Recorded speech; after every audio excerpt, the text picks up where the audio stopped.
Well, good afternoon, everyone. Welcome to 2 o'clock. And welcome to the webinar, the five AI tools every accountant needs to use. My name is Phil Ogden. I am the UK sales lead here at Silverfin.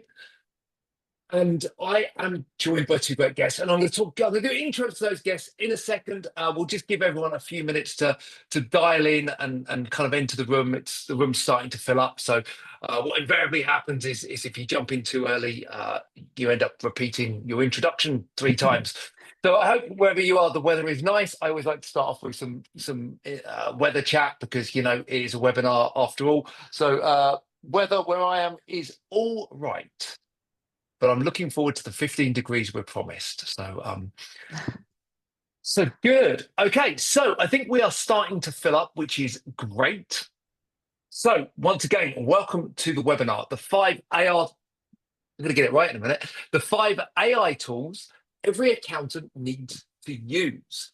So in the next kind of 45, 50 minutes, I'm going to talk you through a little bit of research we've done here at Silverfin. So we've done a research project specifically around AI and the impact on accountancy firms. So I'm going to talk you a little bit through that. And then based on the questions that you've asked, so all the listeners and kind of people who have registered for this webinar, we're then going to have some conversations around specific AI tools. And by the end of it, we're going to come up with a list of 5 essential AI tools that you should be using in your practice, which sounds exciting. I think we set ourselves a pretty high bar for content, but hopefully there should be some good practical rather than just theory. So I guess with that, let's crack on. So I'm going to introduce my guests, but by that I mean I'm going to say hello to Billy and Charles and get them to introduce themselves because they're far more qualified to talk about themselves than I am. So starting first, Billy, do you want to kind of say hello, introduce yourselves, and let everyone know a little bit about you? Yeah, of course. I mean, with the weather chat, I'm from sunny Hull, so there's definitely no sunshine today. My name is Billy. I am from 2020 Innovation. I am a practice consultant there, following from just over 12 years in practice, qualified accountant, ACCA, and just loved all things digital, all things technical, could see the benefits it brought to the practice and our clients. So I moved over to 2020 to help as many practices as I can with growth, which ultimately leads to technology. So as a result, I head up a membership called Tech Talk, where I help our members implement the right tech and AI to keep them informed of everything they need to know with regards to what's on the market and implementation. And you also host a weekly AI conversation chat video Friday, I think it's called. Is that Friday which I do each Friday on LinkedIn. And the idea is that it's kind of like the news and the big bad world of AI, but tailored very specifically to our industry so that people are not getting lost in the noise that they don't really need to be aware of. Are you saying there might be a lot of noise around AI out there, Billy? Just a little bit. I think we all need some headphones on. Well, look, welcome to this webinar. And my other guest today is Charles. Welcome, Charles.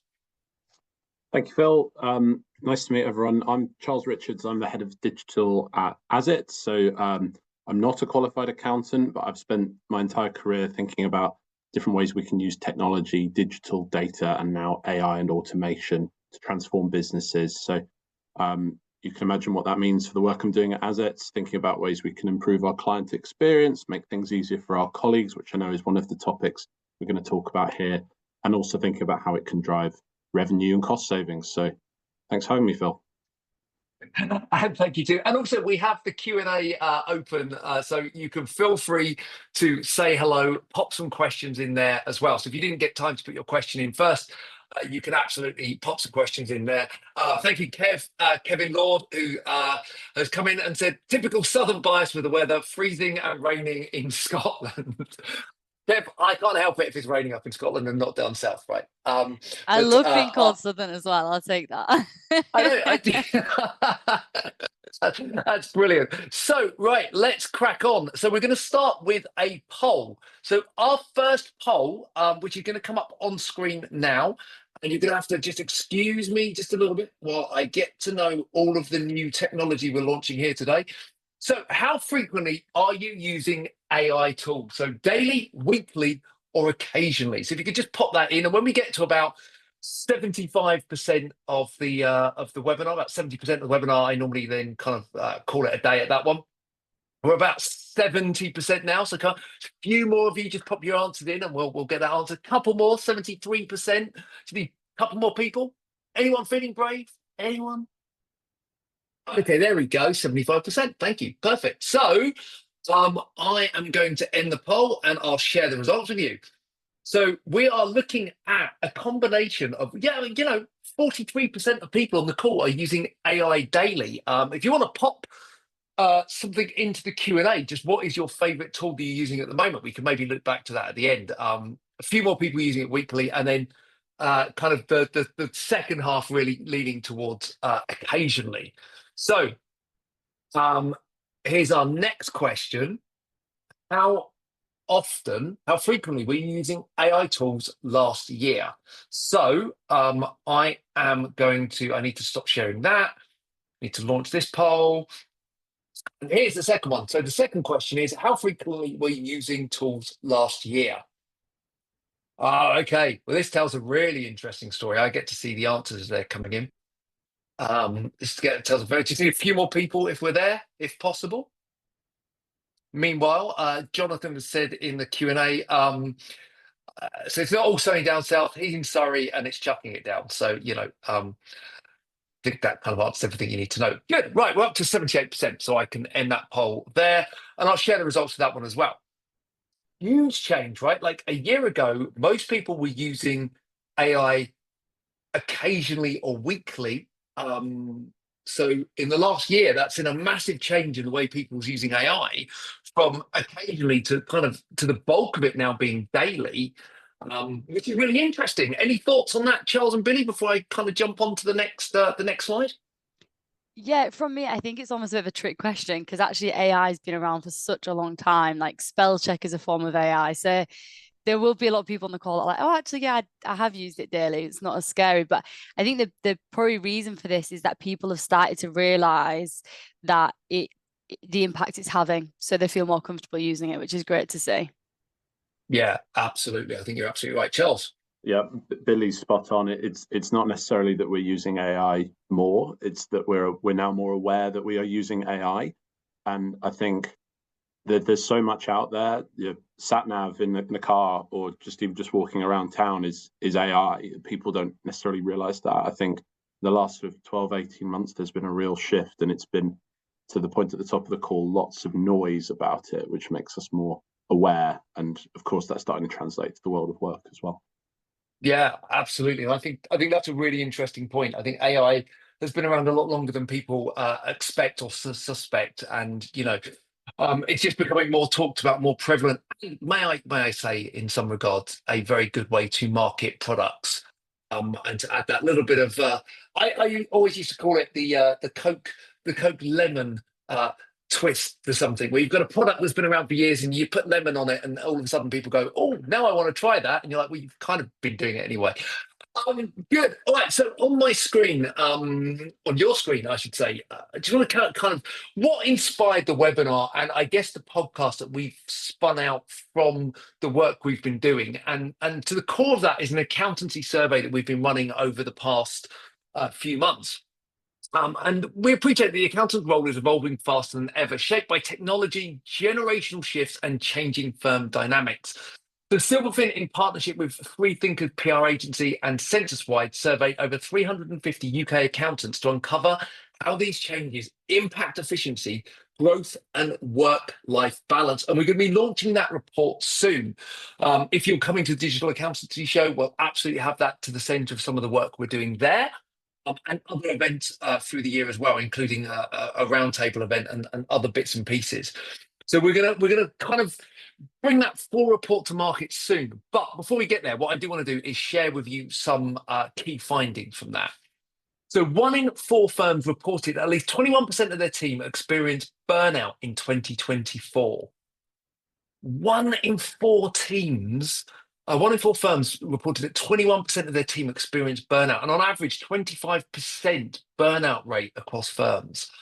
That's pretty shocking, right? Like,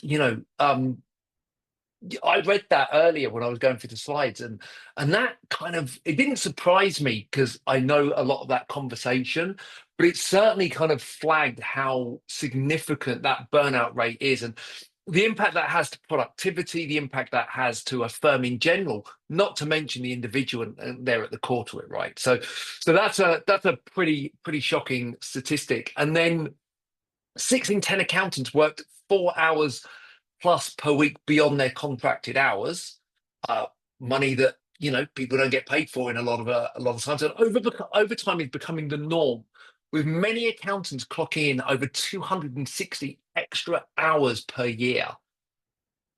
That's massive. 260 hours per year is a huge amount of extra work, and I guess you see it in every day, right? Like there are some days where you go kind of go, oh, do you know what? I'm not going to take a lunch though. I'm going to shorten my lunch because I've got to do that task. Or, if you work from home, it's that I'm just going to log on a little bit early because I want to get to the emails before everyone else does. But those 10 minutes, 30 minutes, 50 minutes a day really start to add up. And, over the course of a year, that's pretty significant.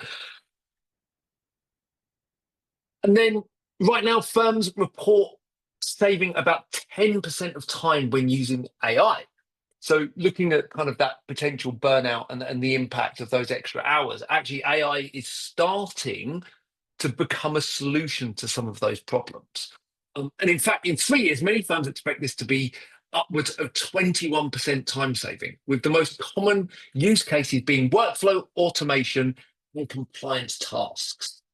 So, Billy, Charles, what do we think about kind of some of those statistics that we've heard and those points around kind of AI? Did any of that surprise you? Any of it shock you, or did you just go, well, kind of that's the way it's always been?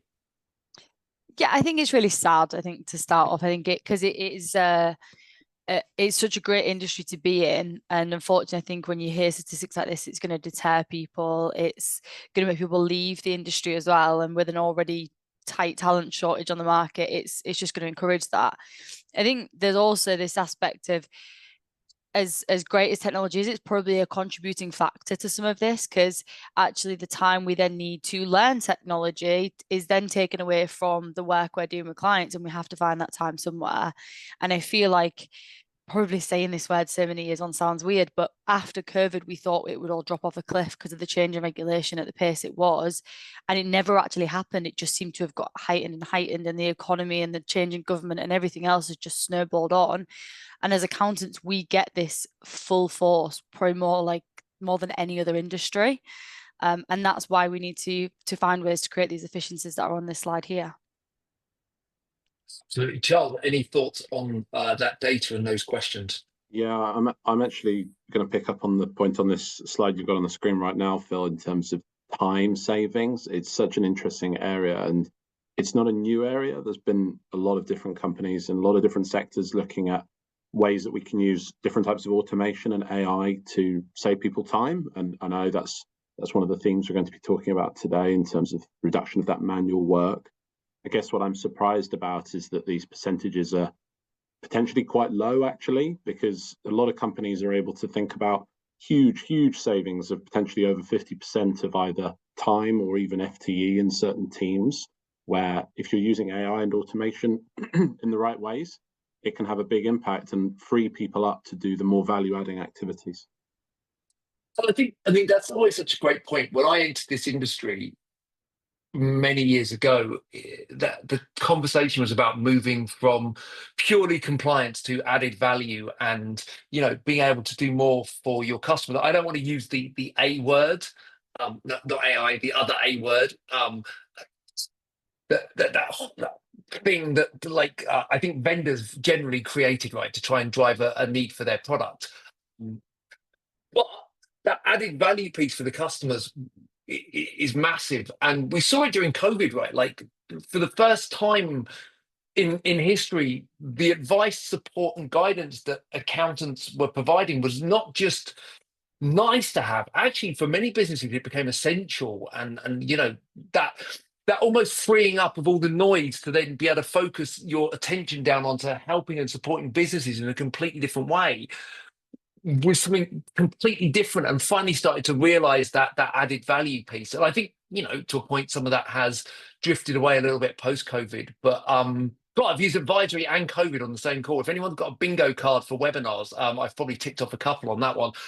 But I think you're right. It's what did you train to do? And people always ask this question: did you train to do numbers on a spreadsheet, or did you train to kind of help businesses and support businesses to grow and do more? And I think there's value in both, by the way.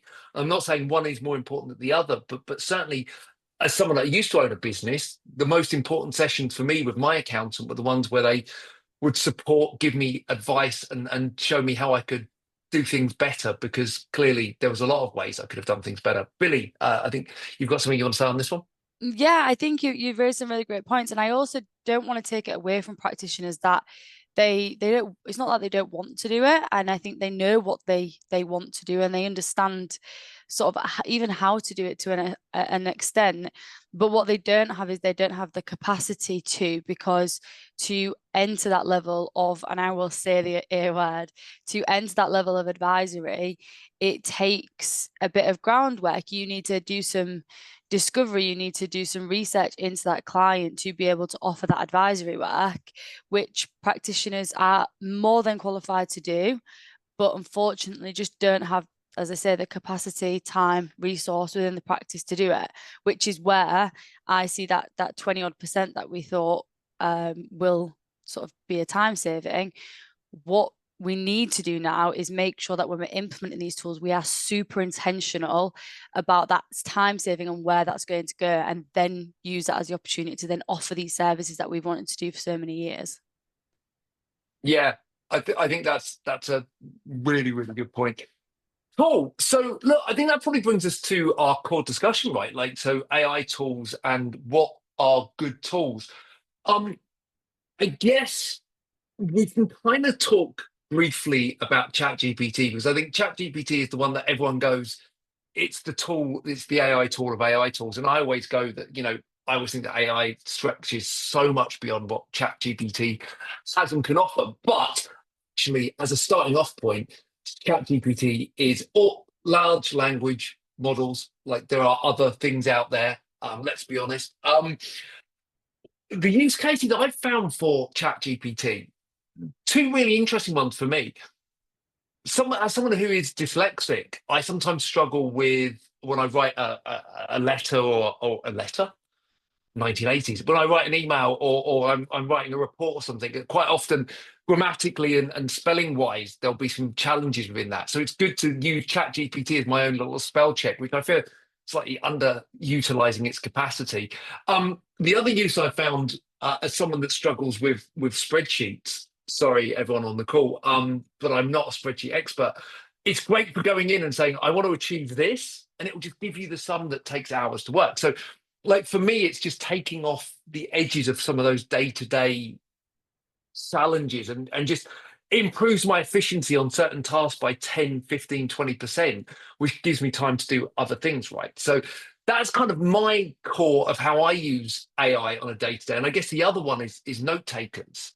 So the ability to have a note taker on a call that can then kind of transcribe and even with really smart ones, craft your follow-up emails to a point, right? So those are the ways that on a day-to-day basis I'm improving my kind of life with AI. I don't want to jump ahead to the key tools that people want to use, but what are your kind of go-tos, both of you, I guess, in terms of kind of your AI tools, and how do you use them to try and make a difference? Charles, do you want to go first? Yeah, happy to, Billy. Thanks. To be honest, Phil, I think the two that you've just talked about, which we basically call LLM-based chat assistants, and that kind of meeting minute or summarization tool, there's loads of different options. As you said, it's not just ChatGPT. You've got things like Gemini and Copilot, and then there's Teams Premium is doing some really interesting things around the note taking right now. I think those are actually two really fruitful areas that certainly I'm seeing in different places Assets and other places that I've worked, where people are using them both in order to save time on the kind of classic write-up and collation tasks after a call or a conversation with a client, but also helping to draft and structure anything from a letter, a proposal, a deliverable, market context. There's so much that can be done there. And the power of those tools, it's not just about using them in isolation, it's integrating them into a classic end-to-end workflow where, you know, a lot of the steps that an accountant would take are going to be things like copying and pasting information, writing things from scratch, trying to use templates where otherwise they might be able to come up with something much more quickly using AI. And I think that combination of effectively capture and then create from those kind of tools that you've just talked about, that those are the kind of things that are already on my top 5, top 10 list when we came into this call. Nice. Absolutely. Billy. Yeah, likewise. I mean, I just talking on that, I've got so much to say. Like, I'm bursting with all these things. So with ChatGPT, I think it's a great place to start. I think because it's in the press so much, people already feel an element of they feel an element of concern, but they also feel an element of comfort that it's a known product. Using the paid for version, the security, you're going to have to use the paid for version. You want the security. If it's free, generally you're the product. Whereas if you're paying for it, you can prevent it from learning from you. I actually spoke to a practitioner recently who used it for the exact same reason you said, Phil, about dyslexia. And because that was seen to be something to aid his team members, he was able to get a grant for it from the local authorities. So he's been able to get a grant for ChatGPT because it's helped some of his dyslexic team members. So it just shows that even the local authorities are recognizing the importance of this. And if you can build that confidence in people, then why would you choose not to? With the likes of ChatGPT as well, and probably relating back to some of the statistics you've said about, well, the poll was really interesting because people have started to use it more. Something that I've seen probably in the last 6 months is people have learned to give it feedback, or they feel confident now giving it feedback. So one use case that we've seen is a member of ours used it to write a letter to HMRC. And she said, it's great, but I always have to tweak it. And I said, well, have you ever fed back the letter once you've tweaked it? And she said, oh, no, I didn't think of that. And she did it 3 times, and now she no longer has to edit that letter. It knows exactly how she would write it. It knows the context. It understands her tone of voice. And being able to have not necessarily just have the confidence, but have the understanding. And again, there's an educational piece here that you treat this like a team member and you kind of reap what you sow with it, then you're going to see the benefits. And the Note Takers is such a great entry-level product. And you can either have an island product, so you could have something like Fireflies, which enters Google, Teams, Zoom, whatever you want it to. Or if you are just a purely Teams business and everything you do is on Teams, you might just want to use one that's already integrated in Microsoft with no extra cost. And to take it one step further, and I really like that Charles mentioned about sort of integrating the things together. If, for example, every time you had a call with a client who worked in a certain sector, you inputted those notes into a certain area of ChatGPT. So now you can have projects, or you can have different conversations on one side. You essentially build up this knowledge bank of, these are all the meetings I ever have with my gardener clients. And you can ask it questions. You can start to spot trends. This is generative AI. It learns and it can develop from that data.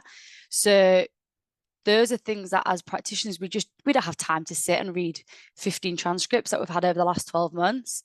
But we could quite easily say, right, what are the challenges that this sector seems to face in every meeting? What are the same questions that keep coming up? And it will help us then deliver better service for future clients. It helps us with the marketing aspect. I don't usually like to talk about marketing because I think it's overdone with AI, but it does help support that side of things where we know it, we just don't really have the time to deliver on it. Yeah, I think it's interesting, isn't it? ChatGPT is such a brilliant tool because it can offer so much to so many people. I mean, another key use I use ChatGPT for is transcribing notes and slides. So I'm doing a project outside of work where I have to take a lot of notes. And my handwriting is not great, but I'll bring it back, pop it into ChatGPT, ask ChatGPT to transcribe it. And 9 out of 10 times, it's bang on accurate.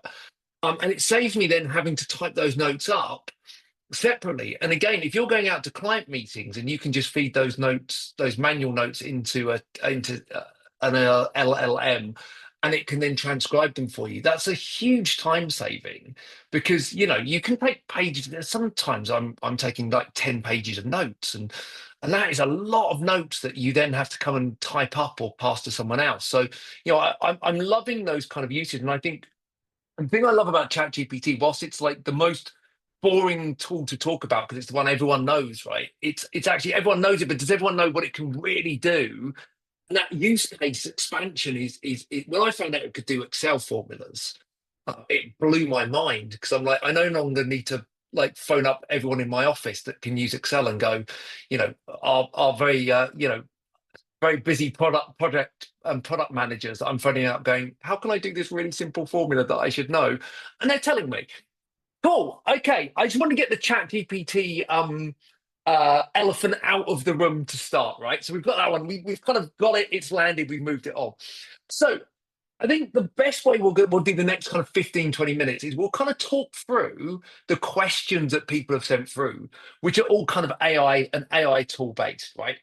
So I'm going to start off with audit. Now there's an area that's going to be a good one to talk about. Which kind of auditing task can be replaced by AI? So this was one of our first questions. Which kind of auditing task can be replaced by AI? Which of my two experts would like to jump in on that one?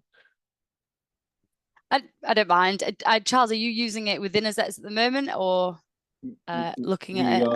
We're using a few things, and it's a really interesting space, Phil, because a couple of years ago I probably wouldn't have had such a good answer to this one, but I think audit is now starting to catch up with sort of traditional accounting and tax work. I think the ones that come to mind, that there's obviously what you'd call OCR scraping, so pulling out different key bits of information from a document to turn image to text. It's kind of the reverse of what you were well, it's the same as what you were describing, Phil, actually, with your handwriting. It's the similar principle of really saving that time of pulling key information off a document. Another area is definitely error detection. That's a big kind of space that I see some of the tools that we're looking at and a lot of competitors are looking at would be, how can we reduce that error level, which in turn increases speed and quality as well. I think there's all sorts around, generating letters of engagement, thinking about different ways that you can transfer and review data more efficiently as well. There are a few tools that will connect between your audit platform and your work papers, and will make sure that what's going from one to the other is captured in the right way. I think it's a super interesting space, and there's a few players that are starting to do some quite interesting things here. I read an article the other day in the Times that was talking about how the next sort of generation of auditors, it will be all about speed. It won't be about competing on price. It will be, we can do this audit much quicker. And that will be the way that firms are able to differentiate themselves. If they're using the right tools, if they're using AI and automation, it unlocks that for them. Nice. I love that. Like, speed is a differentiator rather than price. Speed and accuracy, clearly. Accuracy being the key point. Billy, over to you. Yeah, and with the speed as well, which Charles was just talking about, there is no human on earth that can compute the amount of data that some of these AI models can. So it can identify patterns that as humans, we just, no matter what your IQ is, you are not wired that way. So one of the, the best things is kind of that anomaly detection and fraud detection. So one of my favorite tools on the market at the moment, shall I save my tools, Phil, or just tease it for now? No, I think you could probably mention we can do a wrap up at the end of your 5 Amazing. favorites, but yeah, you can tease them in through. I feel like we're doing one of those YouTube videos. You know, you see the thing that come up on your phone that goes the 5 best ways to do this, and then an hour and 45 minutes later, you kind of get the answer. No, you can tease them as we go through. That's It's fine. Okay. There's a couple. There's one that's actually not AI called Audit Toolbar that sits in your Excel spreadsheets, and it's a super low cost. I think it's like £100 a year or something, and it helps with the sampling. So again, how much time and I say juniors because that's what I used to do, juniors, sit and pick samples out, and it's not actually valuable to anybody to do that. So there are tools on the market to help with sampling, but what's more is there's a tool called Expert, and I do laugh with them because they have so much functionality. It's a fantastic product. And I pick on this one thing that I absolutely love about it, which is probably it's probably low down on their feature list. But they have a feature where it can detect if anybody on your payroll has the same bank details as any of your suppliers to identify that fraud. Now, when you're doing an audit, you know that that's the type of thing you're looking for. But if you're going into a factory that's got thousands of employees, the chance of you actually picking out an invoice or picking out an employee that's a duplicate is very, very slim. But to have this type of tool that's available, and not just to audit clients as well. So auditing is fantastic for those huge clients, but actually a lot of the smaller clients are just as susceptible to fraud. And we can offer that same level of service of kind of what the audit does and recommendations and things by using tools like this to do this, even for our smaller clients, which is fantastic. So that's great. And then the other thing I've seen, and I know we've kind of closed the ChatGPT chat, but somebody that I was made aware of at an ICAW meeting, they used it for audit planning. So they put in all of their kind of team members, all of their audits, when the stock takes were, how many juniors, seniors, managers they had, how many they needed for a job. They put it all into a spreadsheet, fed it into ChatGPT and asked it to create an audit plan. Now, there's a little bit of upfront work there, but what we have to remember is if any of those team members left, it is so simple to say to the product, that person's now left, could you rejig the plan for the next year? Or we've just acquired a new team member, could you fit them in? And it's those time savings and looking ahead that are going to be super beneficial and set the kind of futuristic firms apart from those that are doing things still quite labor intensive.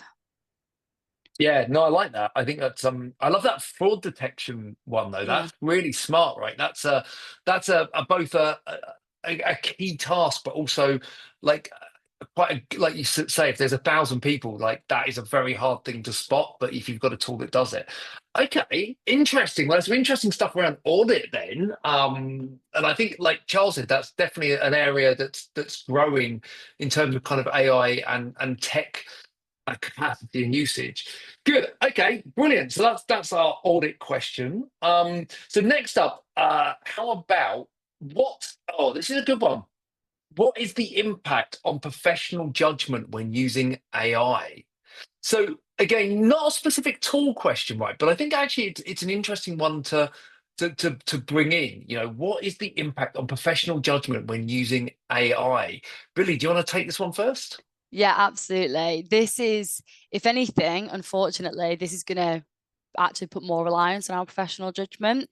But we could see this as a positive because what AI cannot do is it cannot kind of give those lived experiences that we've got as practitioners. So we've dealt with those businesses in that industry for years. We've had to go through the pain of redundancies with one sector, or we've had to deal with how somebody gets certain accreditations for certain suppliers. We've had to go through a lot of that, which AI maybe doesn't have that learned experience. There are a couple of things, I guess, with this that it's a negative. So I actually spoke to somebody last week who said they've had the busiest January ever purely because they're answering questions that their clients have seen on ChatGPT. So it's become the new Dave down the pub, hasn't it? But it's actually more accessible because you can look at ChatGPT 15 times a day, whereas they might only go to the pub once a week. So unfortunately, they felt like they were getting so many questions. And if you have people in your practice that are maybe less experienced, it can knock confidence because they ask you questions and you think, oh, I should know the answer to this. This is really obvious. And you end up second guessing yourself because ChatGPT is given a certain answer. So there needs to be a lot more professional judgment, and we need to give clients that kind of confidence that we have done it, we've been there, we've got the t-shirt, and also use it as a positive. So one of the examples I give is I used to have a farming client, and it might come as a surprise, but farming actually isn't an interest of mine. So sitting and reading Farmers Weekly on the lunchtime before I met that client was a bit onerous. Whereas now I would go onto ChatGPT and say, could you summarize these articles from this magazine, or could you tell me the top 10 challenges facing farmers right now? And it would just save me a lot of that boredom in terms of reading. And so it's the judgment piece is, it's going to take a bit more from us, but also we could use this as positive and get it to work in our benefit as well. By the way, that's my other use for ChatGPT, is taking a 50-page document and getting like the key talking points out of it. I think that ability is just fantastic. And I love that, by the way. My dad was a farmer, and I completely, even as someone that used to do that, it was something that I was never that excited about. It's like, yay! Until he got to the very expensive tractors, and then I was super interested. Caleb Cooper's got me into it a little bit, I guess. yeah, I know. Yeah, good old Caleb. Charles, anything you want to add around professional judgment around AI? Because it's a big concern. Yeah, it's a great question. When you said professional judgment and AI, Phil, my immediate thought was about the medical sector, which I know is not what we're here to talk about today, but that, we're now at a stage where AI can measurably do better in terms of spotting or identifying symptoms and working out what that might mean in terms of a diagnosis for a patient. That doesn't take away the value of the doctor, though, in terms of that professional judgment and being able to add the human side of things. And I think that's probably where the sector is going to start to go in professional services and accounting. It will be, a lot of things can be automated. A lot of those kind of measurable, mathsy, hopefully painful or admin-related tasks go away. But what will be left will be that human touch that, certainly at Assets and a lot of other firms we really value and our clients really value. It's a kind of hopefully cut out all of the high volume, low excitement things, a bit like your Farmers Weekly analogy, and then bring to the fore more of the kind of value adding, human centered service that I know a lot of accountants want to spend their time on. Yeah, no, I absolutely love that. I think you're absolutely right. Okay, cool. So I love this question. This is a great question. Nothing specific, but other than what AI tools are other accountants using? So, not specific, but just generally, what are people using that you're hearing? And they can be some of your top tips and top tools. But Charles, over to you. To start with you, I guess. What are some of the tools that you're seeing, and maybe some of the tools that you guys at Assets are using, right? Where are you kind of? Yeah, so I think there are probably a couple of different buckets here. The first is basically big tech, which can be applied to accounting. We've talked about things that Microsoft can do in terms of ChatGPT. We've also talked about, I think we've touched a little bit on your classic CRM platform, like a Salesforce or a Microsoft Dynamics. A lot of capability built into those platforms in terms of understanding the client, in terms of note capturing, in terms of generating documents and drafts. The other bucket would be tools that are accounting specific, that are starting, as you said at the top of the session, to use AI, but not just as a buzzword. I think companies like Inflow or Alpha Tax are starting to do some interesting things where, as part of that platform, you get some AI capability built in. If there's a third category, there's a few that are effectively connectors or data scrapers. So things like Alteryx or Data Snipper that allows you to link together two different data sets and really reduce or remove a lot of the kind of painful admin that comes with that, or things that will allow you to extract the core information from something very quickly, thus accelerating and improving the quality of the work that comes out as well. So I know that was a few in there, but I've got it in that kind of different buckets mindset is how I think about this.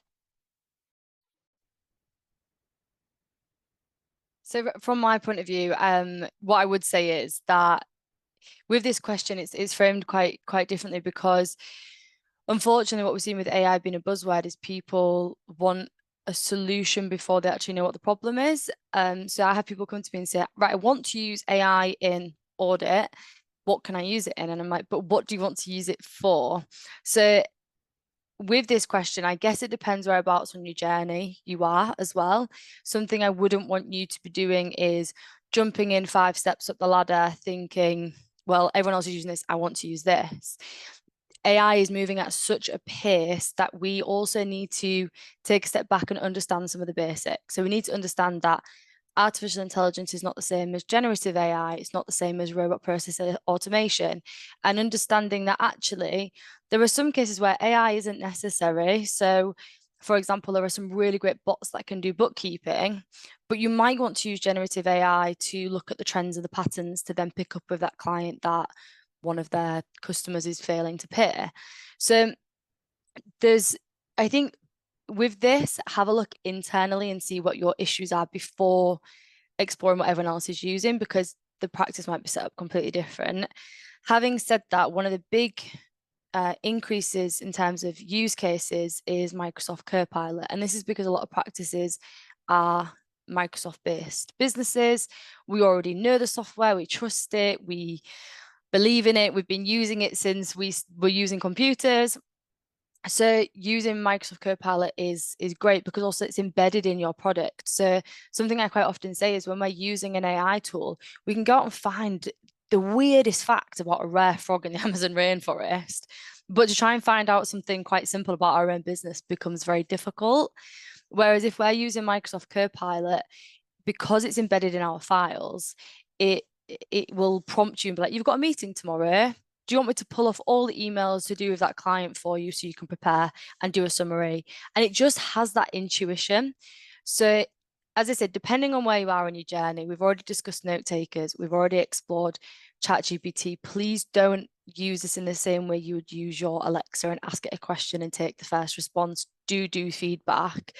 But then also looking at where it's embedded in your existing products, and it gives you that confidence because you know that you're already in safe hands before you start putting data in places it doesn't belong. So Copilot would probably be my number one there. Yeah, I think you make a really good point. And through the Silver Lining podcast that you've been a guest on, Billy, and we spoke to a load of different people across that podcast. The one message that came out for everyone is don't get a tool and then look for a problem for it to solve. Look for a problem and then find the right tool to solve it. And I think that's quite often where firms and people, businesses in general make mistake is they hear the hype and the buzzwords and they go, I must go out there and find out I must go out and find a way that I need to use ChatGPT. But actually, they're not trying to solve a problem. They're just trying to use it because everyone else is, right? And if you're not trying to solve a problem, it's the same as any other tool. I've got a whole garage full of tools that I bought at one point or another thinking they might solve a problem one day, and I can guarantee half of them still haven't been used. Cost me a fortune, though. And I think that's kind of the problem, right? Like, is sometimes we go looking for a solution without a problem, and that will always be relatively inefficient way of doing things.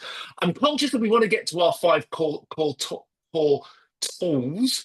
I'm going to ask one more question, and I guess let's look at the one around.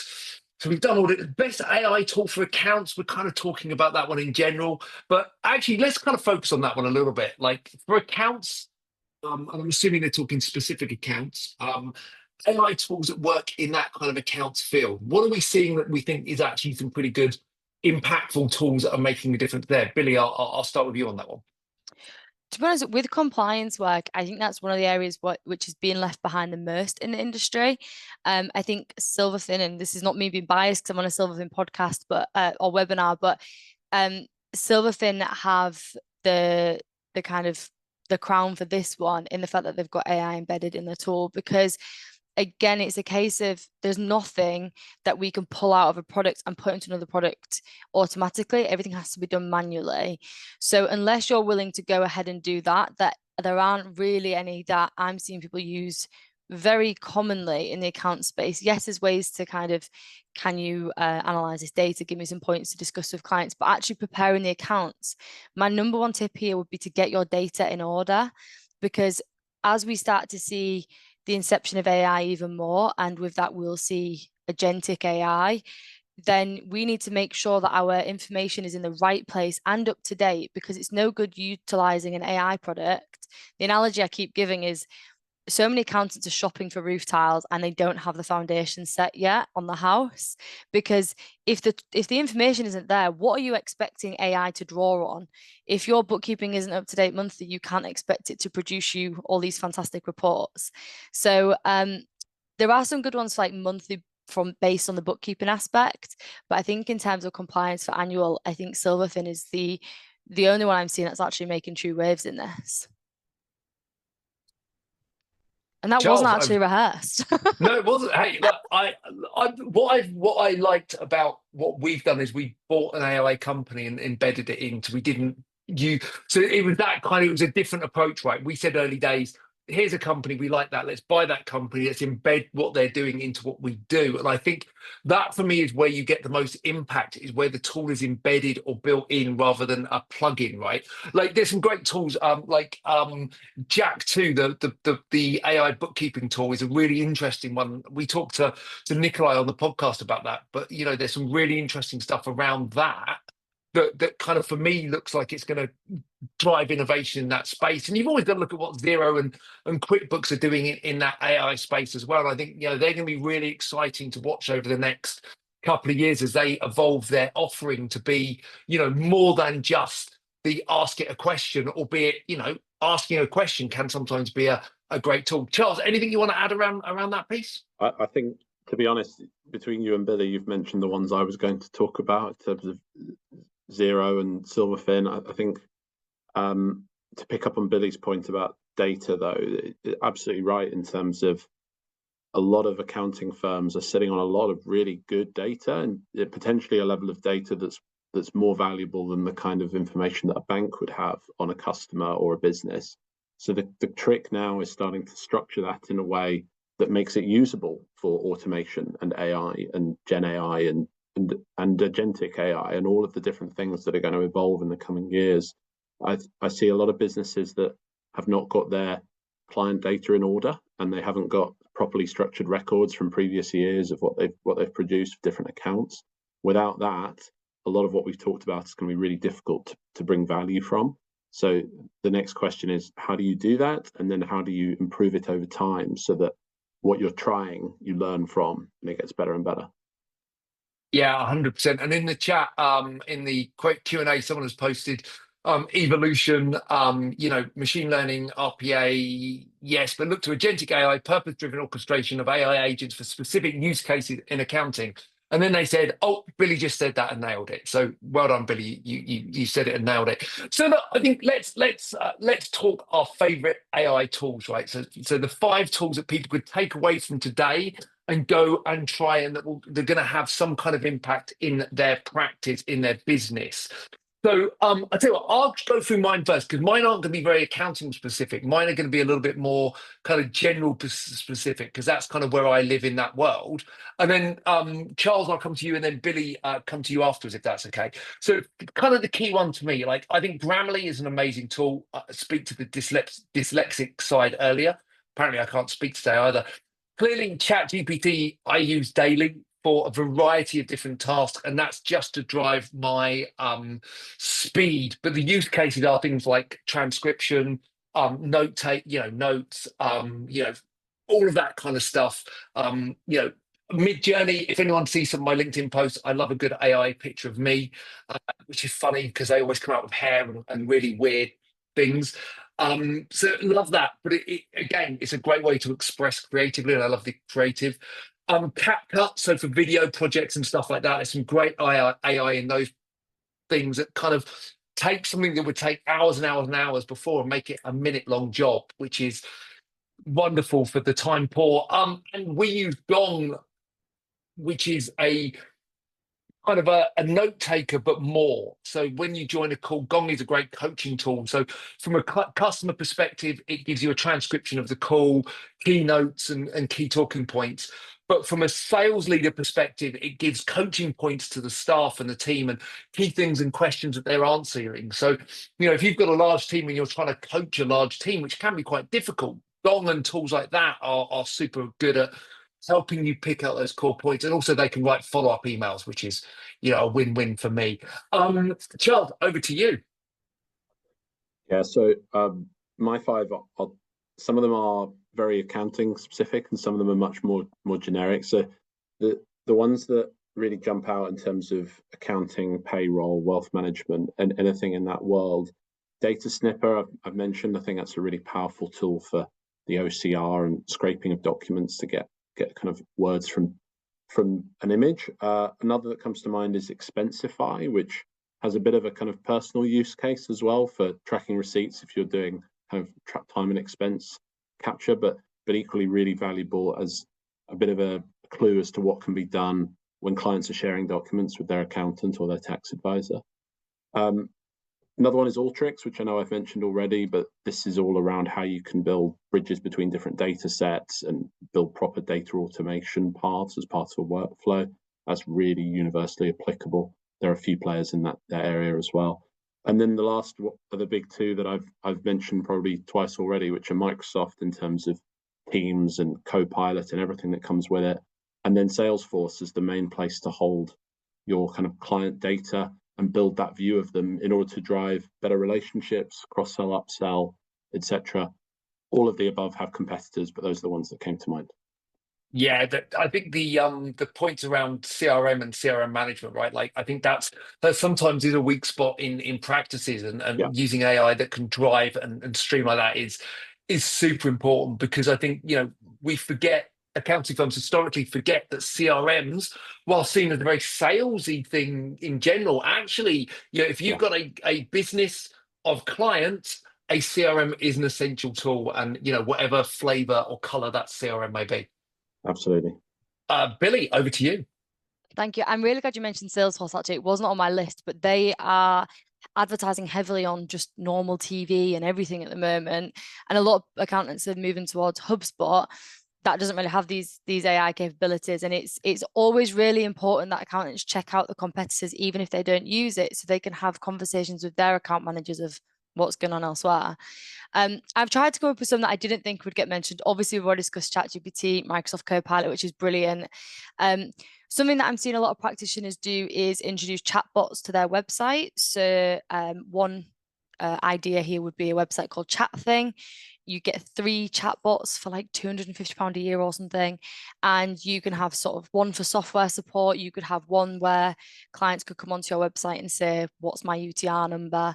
And the idea here is as well is that you've got somebody that's available to answer questions, or somebody, it's a robot, answering questions 24/7, which is when your clients probably asking these questions 11 o'clock when they're scratching their head at the dining table and the accountant obviously isn't available. Expert is one that I've already mentioned. Now, Expert has such a range of capabilities. I actually think they're probably a bit ahead of the time, because I think there is so many use cases for it. Some accountants are a bit like, there's so much going on. But if you genuinely want to get ahead, I would definitely say check them out, because they've got some really great ways of checking that data that's within the general ledger products. That leads me on to the general ledger products. We've got some of our members that are signing up to the beta programs with the likes of Just Ask Zero, Sage Copilot, Intuit Assist, those type of models. So now we're seeing more ways of creating invoices and again, kind of creating those time savings, which is super beneficial. A few ones to watch as well. I just wanted to throw 2 in at the end really to watch. One is called Vinyl, and this is going to be built as a note taker. It's going to be launched at DAS, and this is going to be a note taker specifically for accountants that is going to be able to then feed into your practice management systems and your CRM. So you've got all the notes in one place. And another one is called Briefcase, which is, I presume, also launching at DAS. But again, another product that is aimed specifically at the accountancy market that is built predominantly on AI. It's not just a buzzword. So those are mine. Can I just add one last bonus point though, is please, please, please look into getting an AI policy in your practice if you're adopting any of these tools, just to make sure that your team are aware of what's to be inputted and not inputted, and making sure that you all as a team are on the same page of what's going on. Yeah, and do you know what? That's a really interesting point. And even for us as an AI tech company, we have a very stringent AI policy, what we can and can't do, a tool policy where we have to check legal, where data is held, what happens to it. We're very, very cautious about the tools we use internally. Because we appreciate that we have client data within our business as well. So, and we're using client data. So actually that AI policy is something that is so important to kind of moving forward and kind of making sure that you're doing this right. I'm hoping now you can see a slide on my screen. Am I right in saying that? Perfect. Look at this new technology. It's going well so far. So look, I just want to give you a little bit about Silverfin, who we are, because some of you might not know, and then we'll kind of wrap the webinar up at the end. Don't worry, this is not going to be a 25-minute in-depth pitch session, right? I just want to give you a little bit about our manifesto. And we believe accountancy firms should say goodbye to the mundane, so endlessly downloading, re-uploading of documents, consistently verifying that accounts working papers match, and endless email chains. The manual, so verbatim copying of data between systems, processes that vary from one team to team and office to office. And of course, the disconnected, inconsistent workflows across jobs, data and work trapped in silos. And kind of this is the solution that ultimately Silverfin offer. So look, obviously it's always good if people are interested a little bit. Whilst I kind of wrap up the webinar and kind of bring us to some kind of closing points, I've got one last poll to launch. And this is just a little bit about, obviously you've kind of sat here and listened to myself and my great guest talk a little bit about AI, but we'd love to know if any of you would like to kind of find a little bit more out about us. If you'd like us to reach out and kind of tell you a little bit more about what we're doing, please feel free to just to kind of answer on the poll, and then we can pick up with you post the webinar. But whilst that's happening, I'd love to kind of just to say, Charles and Billy, thank you massively for your time today. I genuinely think we've delivered something that kind of delivered on the promise, where we said, there is some kind of amazing tools out there. And what we wanted to do was give people an idea of some of the things that they can actually take away from today. So rather than just kind of sit here and talk about ChatGPT for an hour, I think we avoided that well. But actually kind of answer some questions, give some use case, and give some tools that people can take away. So I think hopefully we've done a lot of that. Charles, Billy, do you want to kind of just sign off yourselves and just kind of let people know where they can find out a bit more about you, and if they want to reach out and ask you questions? Yeah, absolutely. So 2020 website, we have a specific area for tech talk if you want any more information on that, or alternatively just find me on LinkedIn, Billy McLaughlin, ACCA. And as I said, get those roundups every Friday, just 5 minutes to listen to me ramble about AI, but hopefully it's useful. It's very useful, and I'd say that your ramblings are always entertaining and informative, which is most important. So thank you, Billy, and thank you for joining us. And obviously, Billy, you can join Billy on listening to Billy on the podcast as well. Charles, over to you. Similar from me, Phil. I think if anyone wants to contact me, you can find me on LinkedIn. I'm doing more and more kind of conferences and events, so I expect I'll see some of the people on this webinar in person as well in the coming months. Thank you. Excellent. And if you're interested in finding more out about AI, and I'm going to keep the poll open for another minute. So if you haven't voted, it'd be great to just get your thoughts on that. But if you are interested in finding out a little bit more about AI in general, we've launched a podcast called the Silver Linings Podcast, and across the 8-episode first season, entitled AI Friend, Foe or Fad, we talked to 9 amazing people from across the industry. So from businesses as diverse as Starling Bank, Sage, to Genesis, to Visma and everyone else. And we really explore kind of AI in multiple different use cases. So not just for accounting, but kind of what AI looks like in general, what the future of AI is, how accounting is going to work and AI is going to work within accounting. And then, at the end, a really interesting podcast about how we are taking the approach at Silverfin around AI and everything else around that. So, If you are interested in podcasts, if you're a podcaster, then you can always subscribe on Spotify, Apple Podcasts, YouTube. I think we're on Pocket Cast as well. You can scan the big QR code on the screen. Each episode is also under 30 minutes, which I think is personally a great time for an advert for a podcast. I think anything more than that, I always think the ideal podcast is that average journey to work, which is just under 30 minutes. So hopefully you listen to that. I can assure you some of the guests and the conversations are genuinely fascinating. So that's something you can listen to as well. So it goes without saying, we are pretty much over the hour now. Apologies if you're still here. Billy, Charles, thank you so much for your time. It's been great to talk to you today. Thank you all for tuning in and listening. Please subscribe to the podcast, and we look forward to speaking to you in the future. So thanks, everyone, and thank you for joining us today. Thanks for having us. Bye. Thanks. Bye.